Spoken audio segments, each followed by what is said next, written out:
Changing your primary email on Crescent State Bank is a straightforward process. Follow these steps to update your email information easily. Step 1. Log into your account.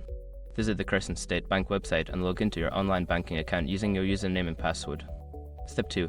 Navigate to account settings. Don't continue before doing this. A lot of online accounts end up exposed and breaches without people even realizing it. Use SRC to constantly monitor your email and accounts and get alerted immediately if your information gets leaked online. It scans billions of breached records 24/7 in the background. And honestly, for a few dollars a month, it's something everybody should probably have. Link in the description.